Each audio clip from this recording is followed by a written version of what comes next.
राजा रघुवंशी की मौत का असली कारण कोई और नहीं बल्कि सोनम रघुवंशी के माता पिता और उसका परिवार है। जी हाँ, आप सोच रहे होंगे कि आखिर मैं ऐसा क्यों कह रहा हूं, जबकि आरोप तो सोनम रघुवंशी और उसके कथित बॉयफ्रेंड राज कुशवाहा पर लगे हैं राजा रघुवंशी को जान से मारने की।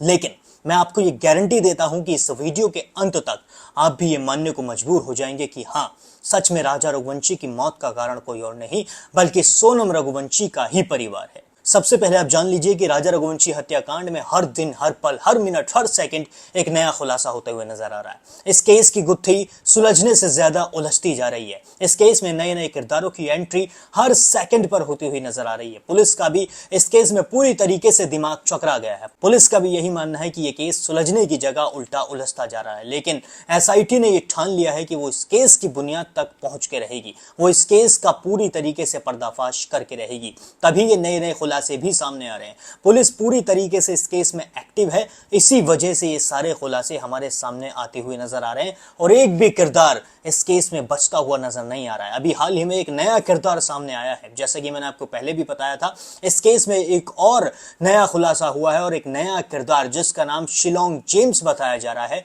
ये निकलकर सामने आया है। शिलोंग जेम्स वही व्यक्ति है जिसने सोनम रघुवंशी को इंदौर में एक फ्लैट दिलाया था। जब सोनम रघुवंशी शिलोंग में राजा रघुवंशी को जान से मारने के बाद, यानी कि उसको मौत के घाट उतारने के बाद इंदौर लौटी थी, तो वो शिलोंग जेम्स के ही फ्लैट में रही थी। इससे पहले इसका दोस्त जो एक सुपारी किलर भी है इस केस में, वो भी जुड़ा हुआ है, उसका नाम है आकाश। वो पहले इंदौर आया था, उसने शिलोंग जेम्स से संपर्क किया और शिलोंग जेम्स से फ्लैट की मांग की, जिसके बाद शिलोंग जेम्स ने उसके डॉक्यूमेंट्स वगैरह लिए और उसे फ्लैट दे दिया। ये कहना है शिलोंग जेम्स का। और फिर राजा रघुवंशी को मौत के घाट उतारने के बाद सोनम रघुवंशी इंदौर लौटी और बहुत दिन तक वो शिलोंग जेम्स के फ्लैट में रहती है। लेकिन जब धीरे धीरे ये केस सुलझता जाता है, राजा रघुवंशी की लाश मिल जाती है, जबकि सोनम रघुवंशी ने इस सपने में भी नहीं सोचा था कि राजा रघुवंशी की लाश पुलिस को मिलेगी। उसने सोचा था कि हमने लाश को पूरी तरीके से खाई में फेंक दिया है, उसे इस तरीके से हमने मारा है कि कोई राजा रघुवंशी की लाश को पहचान ही न सके, कोई जान ही न सके कि राजा रघुवंशी ही था।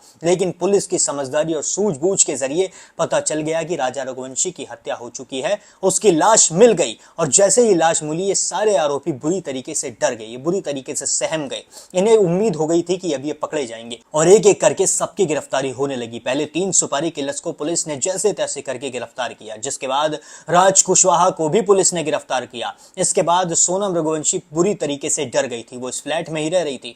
4-5 ये लोग इस फ्लैट में रह रहे थे, लेकिन जब एक एक को गिरफ्तार कर लिया गया तो सोनम रघुवंशी इस फ्लैट में अकेली बची थी, जिसके बाद वो बेहद ज्यादा डर गई थी और उसने गाजीपुर भागने का प्लान बनाया। उसके दोस्तों ने उसे बस में बिठाया और बस में बैठने के बाद वो गाजीपुर पहुंच गई। गाजीपुर पहुंचने के बाद उसने एक ढाबे पर रुककर, यानी कि एक चाय की दुकान पर रुककर, उसने ढाबे वाले का फोन लिया और उससे कहा कि भैया मुझे रास्ता नहीं मिल रहा है, मैं भटक चुकी हूँ, या फिर मेरे साथ कुछ लोगों ने जबरदस्ती की है, मुझे किडनैप कर लिया गया है, आप प्लीज मुझे एक बार अपना फोन दे सकते हैं। उस चाय वाले ने सोनम रघुवंशी को अपना फोन दिया और सोनम रघुवंशी ने अपने भाई गोविंद को वीडियो कॉल किया। जैसे ही सोनम रघुवंशी अपने भाई गोविंद को वीडियो कॉल करती है, गोविंद बिना देरी किए पुलिस को इन्फॉर्म कर देता है। गोविंद बिल्कुल भी रिस्क नहीं लेना चाहता था। गोविंद को पता था कि हाँ, सोनम रघुवंशी इस हत्याकांड में मिली हुई है। गोविंद को पहले से पता था कि सोनम रघुवंशी राजा रघुवंशी को जान से मार सकती है, इसलिए उसका नाम इस केस से ना जुड़े, वो भी इस केस में मास्टरमाइंड ना बन जाए, इसलिए उसने पुलिस को सीधे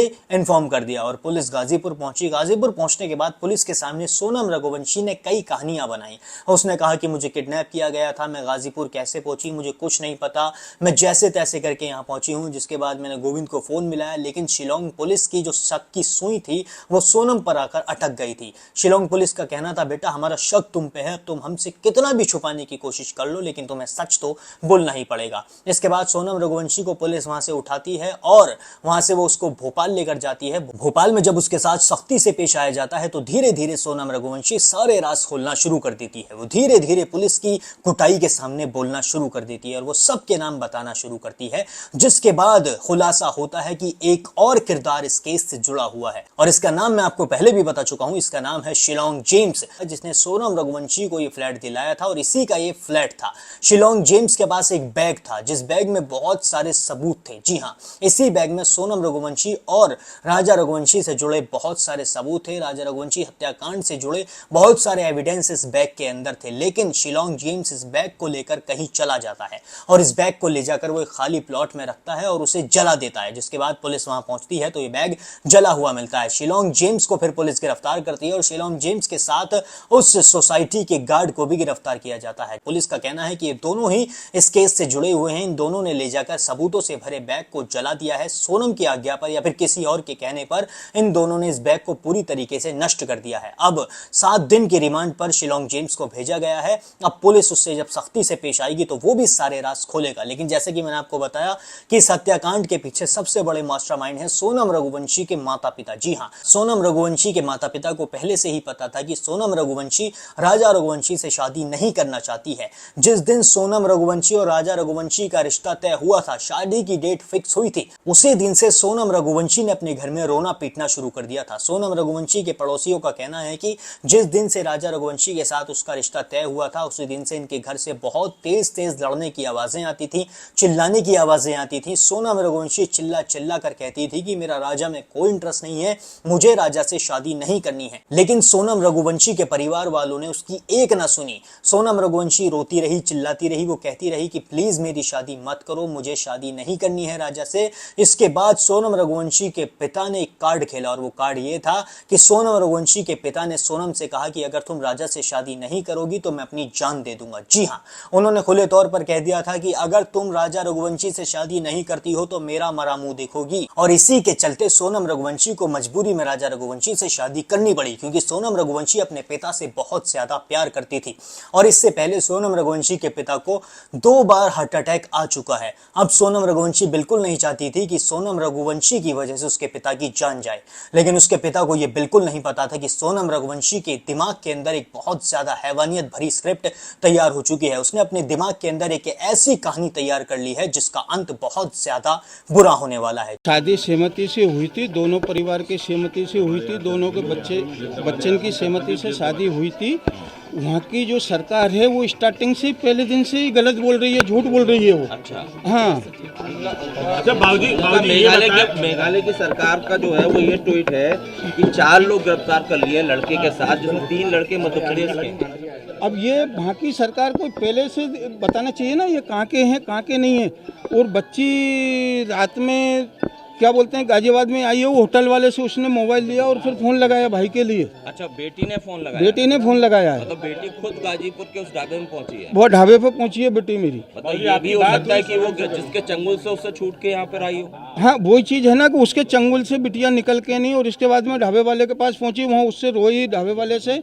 रोने के बाद में उसने मोबाइल दिया है ढाबे वाले ने। अच्छा, हाँ, ढाबे वाले ने मोबाइल दिया तो फिर उसने गोविंद जी को फ़ोन लगाया। अच्छा, हाँ, तो गोविंद जी ने फिर रात को फ़ोन लगाया तो वहाँ पुलिस पहुंची थाने की, वहाँ ढाबे पे, ढाबे से वहाँ की पुलिस लेके आई है। कितने बजे की बात है? मतलब 2 बजे के करीब की बात है।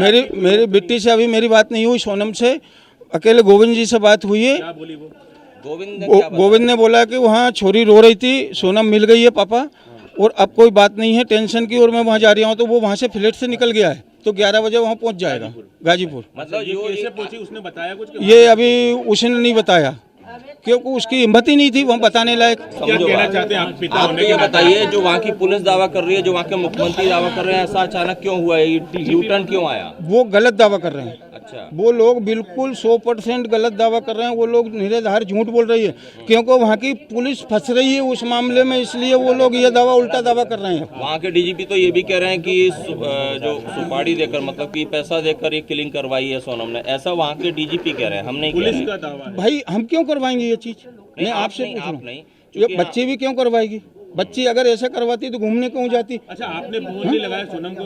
अभी आज सुबह बात नहीं हुई? सोनम के पास फोन ही नहीं, काश लगाऊं फोन। अच्छा, आपके परिचित कुछ बता रहे थे कि आप लोग आज दिल्ली जाने का सोच रहे थे अमित शाह से मिलने का, और उससे पहले ये चीज़ आ गई। कल हमने प्लान बनाया था, हमारे जो संगठन के जो अध्यक्ष हैं भोपाल से रघुवंशी समाज के, वो लोग हमारे पास कल आए थे। तो उनने आज सीएम साहब से वो जाते उनके पास मिलने के लिए, और वो मिलने का मांगते कि कितनी बजे उनको अपन को इंदौर से बुलाना है या मिलने के लिए। तो इसके बाद में फिर हम लोग दिल्ली जाते हैं कि अमित शाह जी से मिलने के लिए कि भाई हमको सीबीआई की जांच दो आप। मतलब जो मेघालय पुलिस दावा कर रही है उसमें आपको दम नहीं लग रहा है? वो बिल्कुल दम नहीं है, झूठ बोल रही है, वो बिल्कुल झूठ बोल रही है वहाँ की पुलिस। और उन्होंने अरेस्ट किया, ये बात भी गलत है? बेटी खुद पहुंची गाजीपुर? बेटी मेरी खुद वहाँ पहुँची हुई है। वो कैसे पहुँची है वो बेटी जाने, ठीक है ना, किस तरीके से वो वहाँ पहुँची है, किस हालत में पहुँची है, कैसे वो ढाबे वाले से मोबाइल लिया, उसने ढाबे वाले से मोबाइल लेके भाई से बात हुई, भाई ने फिर थाने पे फ़ोन लगाया, ठीक है ना, थाने वाले वहाँ के उठा के वो बिट्टी को, वो सोनम को लेके नहीं वहाँ उनके पास आए हुए हैं।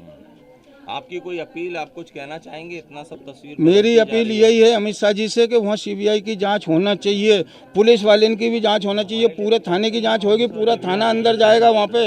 मैं आज चार रोज से यही बात बोल रहा हूँ, पूरा थाना अंदर जाएगा।